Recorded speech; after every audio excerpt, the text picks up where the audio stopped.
এবার নজর রাখবো আসানসোলের দিকে। অবশেষে আসানসোলের প্রার্থী তালিকা ঘোষণা করা হলো। আসানসোলে বিজেপি প্রার্থী করা হয়েছে সুরিন্দর সিং আলুওয়ালিয়াকে। এর আগে আমরা দেখেছিলাম ভোজপুরি গায়ক পবন সিংকে তাকে প্রার্থী করা হয়েছিল, তারপর তাকে বাদ দিয়ে দেওয়া হয়েছিল। এরপর আজ বুধবার প্রার্থী তালিকা ঘোষণা করলো বিজেপি। অবশেষে আসানসোল লোকসভা কেন্দ্রের প্রার্থীর নাম ঘোষণা করলো বিজেপি। বুধবার বিজেপির তরফে জানানো হয়েছে আসানসোল আসনে বিজেপি প্রার্থী হচ্ছেন সুরিন্দর সিং আলুওয়ালিয়া। তিনি বর্তমানে বর্ধমান দুর্গাপুর লোকসভা কেন্দ্রের সাংসদ। এর আগে 2014 সালে তিনি দার্জিলিং আসনে বিজেপির টিকিটে জিতে সাংসদ হয়েছিলেন। 3 বার তিনি লোকসভা নির্বাচনে লড়েছিলেন। আমরা সরাসরি চলে যাবো আমাদের প্রতিনিধি ছোটন সেনগুপ্তের কাছে। ছোটন, এর আগে আমরা দেখেছিলাম ভোজপুরি গায়ক পবন সিংকে প্রার্থী করা হয়েছিল, এরপর আজ বিজেপির প্রার্থী তালিকা ঘোষণা করলো সুরিন্দর সিং আলুওয়ালিয়াকে। আসানসোলবাসী কি বলছে এই বিষয়ে? দেখো, একেবারেই বিজেপি শিবিরে কিন্তু একেবারে খুশির হাওয়া, এবং নাম ঘোষণার পরে কিন্তু আসানসোলের বিভিন্ন জায়গা দেখলাম দেওয়াল লিখন চলছে, এবং এস আলুওয়ালিয়ার সমর্থনে কুলটি, আসানসোল, রানীগঞ্জ সর্বত্রই কিন্তু বিজেপি কর্মীরা দেওয়াল লিখন করছেন।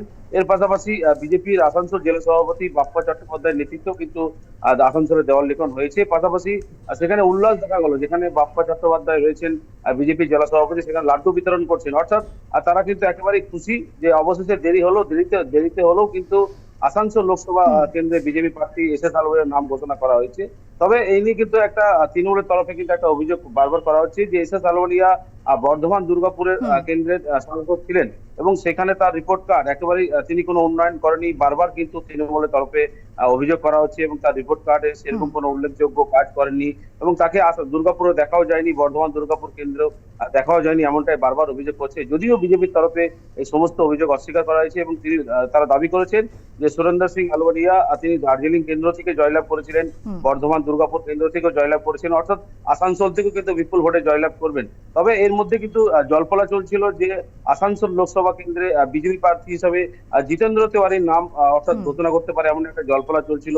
এবং সোশ্যাল মিডিয়া আমরা দেখতে পেয়েছিলাম যে বিভিন্ন জায়গায় এবার জিতেন্দ্র আসানসোলে, মানে এমনটা একটা সোশ্যাল মিডিয়া ভাইরাল হচ্ছিল। সেই নিয়ে কিন্তু অনেকেরই ধারণা ছিল যে জিতেন্দ্র তিওয়ারিকে কিন্তু আসানসোলে লোকসভা কেন্দ্রে বিজেপি প্রার্থী করা হবে। আর সেক্ষেত্রে কিন্তু দেখা গেল অবশেষে একেবারেই উল্টো চিত্র, যেখানে আলুওয়ালিয়াকে কিন্তু সেখানে করা হয়েছে। তবে জিতেন্দ্র তিওয়ারি কিন্তু এই যে প্রতিক্রিয়া দিয়েছেন যে অভিজ্ঞ লোক আলুওয়ালিয়া, এবং তিনি কিন্তু দুবারের সাংসদ ছিলেন, সেক্ষেত্রে আসানসোলে তিনি বিপুল ভোটে জয়লাভ করবেন, এবং তার সমর্থনে কিন্তু ইতিমধ্যে তিনিও প্রচার শুরু করে দিয়েছে বলে জানিয়েছেন। তবে পশ্চিম বর্ধমান জেলা তৃণমূলের সভাপতি নরেন্দ্রনাথ চক্রবর্তী যেটা বলেছেন যে লড়াইটা কিন্তু অর্থাৎ লড়াই হবে, যেহেতু শত্রুঘ্ন সিনহা তৃণমূল প্রার্থী রয়েছেন, এবং আলুওয়ালিয়া দুবারের সাংসদ রয়েছেন, সেক্ষেত্রে লড়াই হবে। তবে তাদের দাবি যে শত্রুঘ্ন সিনহা উপনির্বাচনে যেমন বিপুল ভোটে জয়লাভ করেছেন, এবারও কিন্তু জয়লাভ করবেন। তবে এখন দেখার, যেহেতু বিজেপি শিবিরে প্রার্থী ঘোষণা হয়ে গেছে এবং তারা প্রচারে নেমে চলেছেন, তবে ফলাফল কি হয়। তবে 13ই মে আসানসোলে ভোট, সেই ভোটের আগে কিন্তু একেবারে সরগরম, প্রার্থী ঘোষণার পরে কিন্তু বিজেপির যারা নেতা কর্মীরা রয়েছেন তারা কিন্তু একেবারে নির্বাচনের জন্য মাঠে নেমে পড়েছেন। একদমই ছোটন, বলা যায় তাহলে পুরনো সৈনিকের উপরে ভরসা রাখলো গেরুয়া শিবির। ধন্যবাদ ছোটন। অবশেষে আসানসোল লোকসভা কেন্দ্রের প্রার্থীর নাম ঘোষণা করলো বিজেপি। বুধবার বিজেপির তরফে জানানো হয়েছে আসানসোল আসনে বিজেপি প্রার্থী হচ্ছেন সুরিন্দর সিং আলুওয়ালিয়া। তিনি বর্তমানে বর্ধমান দুর্গাপুর লোকসভা কেন্দ্রের সাংসদ। এর আগে 2014 সালে তিনি দার্জিলিং আসনে বিজেপির টিকিটে জিতে সাংসদ হয়েছিলেন। এর আগে আমরা দেখেছিলাম ভোজপুরি গায়ক পবন সিং, তাকে প্রার্থী করা হয়েছিল, কিন্তু তিনি সেখান থেকে সরে গিয়েছেন। এরপর আজ বুধবার বিজেপি প্রার্থী তালিকা ঘোষণা করলো আসানসোল থেকে। আর এ বিষয়ে বিজেপি প্রার্থী সুরিন্দর সিং আলুওয়ালিয়াকে নাম ঘোষণা করার পর বাবুল সুপ্রিয় তিনি ঠিক কি বলেছেন শোনাবো আপনাদেরকে। আমি আগেই প্রেডিক্ট করে দিয়েছিলাম যে আলুওয়ালিয়া জিবি আসানসোল থেকে দেওয়া হবে, কারণ ওখানে অত্যন্ত বিনম্রতার সঙ্গে বলছি বাবুল সুপ্রিয় ছাড়া আর কেউ বিজেপির জন্য কোনোদিন জিততে পারবে না। আগেও পারবে, পরবর্তীকালেও পারবে। সত্যি ওখান থেকে 100% জিতছে এবং বিপুল ভোটে জয়লাভ করছে। আমি কোনদিন আগেই বলেছিলাম যে আলুওয়ালিয়া ওখানে স্যাক্রিফিশিয়াল ল্যাম্ব যেটা আমরা বলি ইংরেজিতে, ওনাকে ওখানে দান করানো হবে।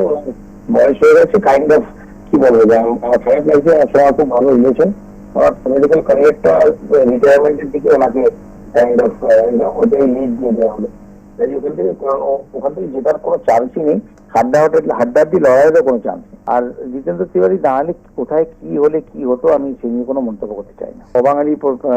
সবাঙালি এসব 14 সালে হয়তো আপনি সেটা নিয়ে কথা বলতে পারেন, বাট 19-এ আমি কাজ করেছিলাম এবং সেই জন্য জিতেছিলাম। এবারে যারা 19 সালে জিতেছিলেন তাদের মধ্যে কজন এমপি সেকেন্ড টাইম বিজেপি থেকে জিততে পারে নিজের অঞ্চলে কাজ করে, সেটা প্রথমবার এবারে আপনারা দেখতেই পাবেন। আর বহু প্রার্থীকে তো বদলেই দেওয়া হয়েছে, কাজেই বিজেপি তো আগেই মেনে নিয়েছে যে তারা কাজ করেনি।